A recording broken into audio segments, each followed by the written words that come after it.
Hello friends, welcome back to my channel ருசிக்கலாம். வாங்க இன்றைக்கி என்ன லஞ்ச் பாக்ஸ்ன்னு பார்க்கலாம். ஹெட்டிங்கை பார்த்ததுமே உங்களுக்கு தெரிஞ்சிருக்கும். அதிகபட்ச அம்மாக்களோட கவலை என்னென்னா, இந்த சப்பாத்தி வந்து ஒழுங்காக வராது தான், வரட்டி மாதிரி வரும். எனக்கும் அப்படி தாங்க வந்துச்சு. நான் ரொம்ப நாள் ட்ரை பண்ணி இந்த டிப்ஸ் எல்லாம் ஃபாலோ பண்ணியிருக்கேன். இந்த டிப்ஸ்லாம் ஃபாலோ பண்ணிங்கன்னா உங்களுக்கு எல்லா சப்பாத்தியுமே இது மாதிரி லேயராக வரும். எவ்வளோ நேரம் வச்சுருந்தாலும் நல்லா சாஃப்டாக இருக்கும். இதே மாதிரி சப்பாத்தி உங்களுக்கும் நல்லா சாஃப்டாக லேயர்டாக வரணுமா? அப்போ மறக்காமல் இந்த வீடியோவை ஸ்கிப் பண்ணாமல் பாருங்கள். சின்ன சின்ன டிப்ஸை ஃபாலோ பண்ணால் போதும், கண்டிப்பாக உங்கள் சப்பாத்தியும் ரொம்ப ரொம்ப சாஃப்டாக வரும். அதுக்கப்புறம் இந்த சப்பாத்திக்கு சூப்பர் சைடிஷ் என்னென்னா சன்னா மசாலா தான். சன்னா மசாலா அப்படியே ஹோட்டல் ஸ்டைலில் சூப்பர் டேஸ்டியாக நம்ம பண்ண போகிறோம். இதுவும் ரொம்ப ரொம்ப சூப்பராக இருக்குங்க. இதுக்கு எல்லோரும் சேர்க்குற இன்க்ரீடியண்ட்டை நம்ம கொஞ்சம் வித்தியாசமாக இதில் சேர்க்க போகிறோம். அவ்வளோதான். வாங்க எப்படி செய்யலான்னு பார்க்கலாம். அதுக்கு முன்னாடி நம்ம சேனலில் இப்போ தான் ஃபஸ்ட் டைம் பார்க்குறீங்கன்னா மறக்காமல் சப்ஸ்கிரைப் பண்ணி பக்கத்தில் உள்ள பெல் ஐக்கானை கிளிக் பண்ணி அதில் ஆள்கிற பட்டனை கிளிக் பண்ணிக்கோங்க. எல்லா ரெசிபீஸும் உங்களை தேடி வரும்.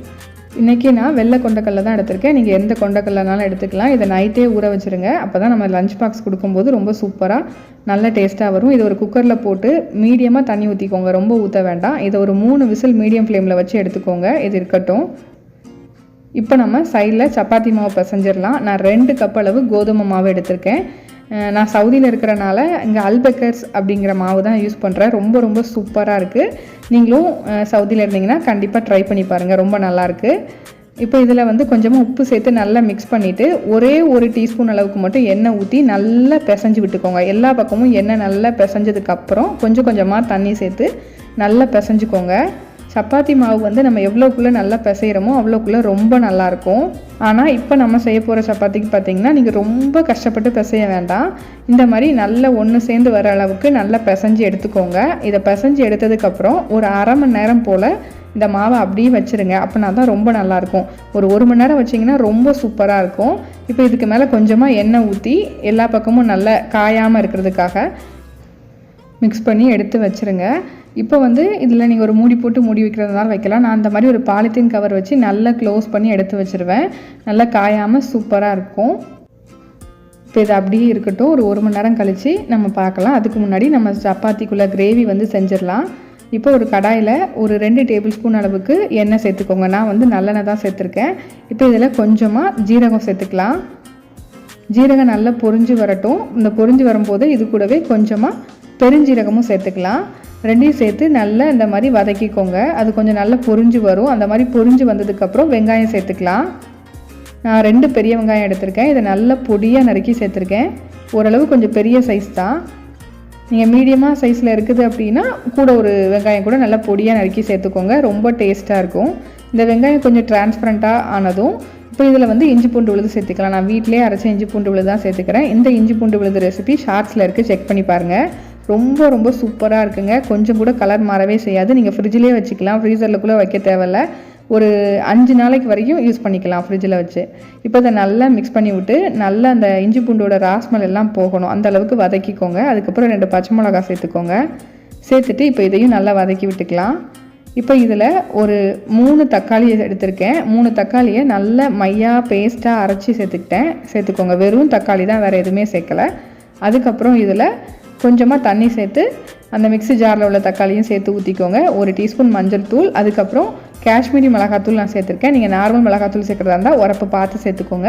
அதுக்கப்புறம் ஒரு 3 டீஸ்பூன் மல்லித்தூள் சேர்த்து நல்லா மிக்ஸ் பண்ணி விட்டுக்கோங்க. இந்த தக்காளியோட நல்லா மிக்ஸ் ஆகி வரணும் இந்த மசாலா. நல்லா மிக்ஸ் ஆகி வந்ததுக்கப்புறம் இதில் கல் உப்பு சேர்த்துக்கிறேன். நீங்கள் நார்மல் உப்பு கூட சேர்த்துக்கோங்க, ஒன்றும் பிரச்சனை இல்லை. இப்போ இதை நல்லா மிக்ஸ் பண்ணதுக்கப்புறம் கொஞ்சம் நேரம் இது எல்லாமே நல்லா எண்ணெய் பிரிஞ்சு வரணும். க்ளோஸ் பண்ணி வச்சுருங்க. ஒரு 5 நிமிஷம் கழித்து பார்த்தீங்க அப்படின்னா ஒரு மீடியம் ஃப்ளேமில் வச்சு குக் பண்ணிங்கன்னா போதும். இந்த மாதிரி எண்ணெய்லாம் நல்லா பிரிஞ்சு வந்திருக்கும். அந்த மசாலாலாம் நல்லா ராஸ்மல் போய் நல்லா வெந்து வந்திருக்கும். இப்போ இந்த ஸ்டேஜில் நம்ம வந்து வேக வச்சு எடுத்து வச்சுருக்கிற கொண்டக்கடலையை வந்து இதில் சேர்த்துக்கலாம். கடலை நல்லா அவிஞ்சிருச்சு. அந்த தண்ணியோடையே சேர்த்துக்கோங்க. தண்ணி ரொம்ப ரொம்ப ஹெல்த்தியானது. தயவுசெய்து தண்ணியை கீழே ஊற்றாதீங்க. தண்ணி ரொம்ப நல்லது, சேர்த்துக்கோங்க. அதுக்கப்புறம் இதில் நல்லா மிக்ஸ் பண்ணி விட்டுக்கோங்க. இந்த சன்னா மசாலா பார்த்திங்கன்னா கொஞ்சம் செமி கிரேவி மாதிரி இருக்கும், அப்போ தான் ரொம்ப நல்லாயிருக்கும். இப்போ இதை நல்லா மிக்ஸ் பண்ணதுக்கப்புறம் இதில் கொஞ்சமான கடலையை மட்டும் எடுத்து வச்சுக்கோங்க, கொண்டக்கடலையை. அது கூட கொஞ்சமாக புதினா சேர்த்து நல்லா இந்த மாதிரி அரைச்சி சேர்த்துக்கோங்க. இதுதான் அந்த சீக்ரெட் இன்க்ரீடியன்ட். இந்த மாதிரி புதினாவை கொண்டக்கடலையோடு சேர்த்து அரைச்சி சேர்க்கும்போது செம்மையான ஒரு ஃப்ளேவர் இருக்கும். அப்படி ஹோட்டல் ஸ்டைலில் ரொம்ப சூப்பராக இருக்கும். கண்டிப்பாக இது வரைக்கும் நீங்கள் ட்ரை பண்ணலன்னா ட்ரை பண்ணி பாருங்கள். இப்போ இதை நல்லா மிக்ஸ் பண்ணி விட்டுட்டு உங்களுக்கு எந்த கன்சிஸ்டன்சியில் வேணுமோ அந்த மாதிரி தண்ணி சேர்த்துக்கோங்க. ரொம்ப தண்ணியாக இருந்தாலும் நல்லா இருக்காது. ஸோ கொஞ்சம் செமி கிரேவி பதத்தில் வச்சுக்கிட்டிங்கன்னா ரொம்ப நல்லது. இப்போ இதை நல்லா மிக்ஸ் பண்ணி விட்டுக்கோங்க. கொஞ்சம் நேரம் நல்லா கொதிக்கணும். அந்த புதினாவோட ஃப்ளேவர் எல்லாமே இதில் நல்லா இறங்கணும். அவ்வளோதான். இப்போ இதை நல்லா கொதித்து நல்லா வந்துடுச்சு. இப்போ இதில் வந்து நல்லா பொடியாக நறுக்குனா கொத்தமல்லி எல்லாம் சேர்த்துக்கலாம். அவ்வளோதான், நமக்கு சூப்பரான சன்னா மசாலா ரெடி ஆகிட்டு. இந்த சன்னா மசாலா பார்த்திங்கன்னா கொஞ்சம் இந்த மாதிரி இந்த கன்சிஸ்டன்சியில் இருக்கிற மாதிரியே நீங்கள் இறக்கிக்கோங்க. இருக்க கொஞ்சம் நல்லா திக்காகும். நான் ஃபஸ்ட்டு வீடியோ ஸ்டார்டிங்கில் காமிச்சிருப்பேன், அதை பார்க்கும்போதே தெரியும் திக்னஸ் எவ்வளோ நல்லா இருக்குன்னு. ஸோ இந்த மாதிரி கன்சிஸ்டன்சியில் இறக்கி வச்சுக்கோங்க. இப்போ வந்து நம்ம சப்பாத்தி போட்டு எடுத்துடலாம். சப்பாத்தி மாவு பார்த்திங்களா எவ்வளோ சாஃப்டாக இருக்குன்னு நான் பேசுகிறத பார்க்கும்போதே உங்களுக்கு தெரியும் எவ்வளோ நல்லா சாஃப்டாக வந்திருக்குன்னு.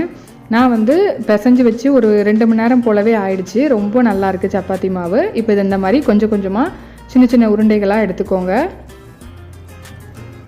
நான் சொல்கிற டிப்ஸ் எல்லாம் ஸ்கிப் பண்ணாமல் பாருங்கள். ரொம்ப சூப்பரான சாஃப்டான சப்பாத்தியை நீங்களும் ரெடி பண்ணலாம். இந்த மாதிரி ஒரு உருண்டை எடுத்து லைட்டாக நம்ம கொலக்கட்டைக்கெல்லாம் விரிப்போம்ல அந்த மாதிரி விரிச்சு விட்டுட்டு 1/4 டீஸ்பூனுக்கும் கம்மியாக கொஞ்சோண்டு கோதுமை மாவு, ஒரு சொட்டு எண்ணெய், ஒரு ட்ராப் தான் ஊற்றிருக்கேன். உங்களுக்கு அதில் பார்க்கும்போதே தெரியும். அதுக்கப்புறம் இதை நல்லா வெளியில் வராத மாதிரி இந்த மாதிரி க்ளோஸ் பண்ணி உருட்டி எடுத்து வச்சுக்கோங்க. இதே மாதிரி எல்லா உருண்டைகளையும் நம்ம செஞ்சு எடுத்து வச்சுக்கணும். உங்களுக்கு செய்கிறதுக்கு ஃபஸ்ட்டு ஸ்டார்டிங்கில் இது ஒரு வேலையாக தெரியும். ஆனால் செய்ய செய்ய ரொம்ப சூப்பராக இருக்கும். அந்த சப்பாத்தியை அந்த மாதிரி லேயர்டாக சாஃப்டாக எல்லா சப்பாத்தியும் பார்க்கும்போது இந்த வேலைலாம் பெருசாகவே தெரியாது. அவ்வளோ ஈஸியாக செஞ்சிடலாம். பாருங்கள், இந்த மாதிரி உருட்டி எடுத்து வச்சுக்கோங்க எல்லாத்தையுமே. எண்ணெயும் ரொம்ப சேர்க்காதீங்க, ஒரு சொட்டளவு ஊற்றினா போதும். இதே மாதிரி நம்ம எல்லா உருண்டைகளையுமே உருட்டி எடுத்துக்கலாம். ரொம்ப ஈஸி தாங்க இந்த சப்பாத்தி செய்கிறது. இப்போ இதை வந்து இந்த மாதிரி ஒரு கவர் போட்டோ இல்லை ஒரு மூடி போட்டோ மூடி வச்சுக்கோங்க.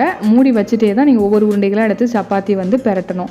இல்லை அப்படின்னா உங்களுக்கு வந்து மாவு காஞ்சிட்டு உங்களுக்கு வந்து ரொம்ப ரஃப் ஆகிடும் சப்பாத்தி. அதனால் இந்த மாதிரி க்ளோஸ் பண்ணி வச்சுக்கோங்க. இப்போ ஒரு சப்பாத்தி உருண்டையை எடுத்து இந்த மாதிரி பக்கத்தில் வர மாவு எடுத்து வச்சுக்கோங்க. அதில் லைட்டாக டிப் பண்ணி இந்த மாதிரி நல்லா தேய்ச்சி எடுத்துக்கோங்க. எப்போதுமே நீங்கள் சப்பாத்தி ஒரு சைடு தேய்க்க ஆரம்பிச்சிட்டிங்கன்னா அதே சைடே தேய்ங்க. மாற்றி போட்டு தேய்க்காதீங்க.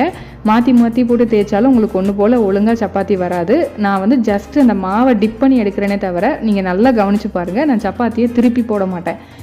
எந்த சைடு ஃபஸ்ட்டு தேய்க்க ஆரம்பிச்சனோ அதே சைடு தான் நான் வந்து கடைசி வரைக்கும் தேய்ச்சி எடுத்துக்கிட்டேன். இதே மாதிரி நல்ல இந்த மாதிரி எல்லாத்தையும் தேய்ச்சி எடுத்துக்கோங்க. சப்பாத்தி செய்கிறது ரொம்ப ஈஸி தாங்க. இது என்னோட மெத்தட், முழுக்க நானாக ட்ரை பண்ண ரெசிபி இது.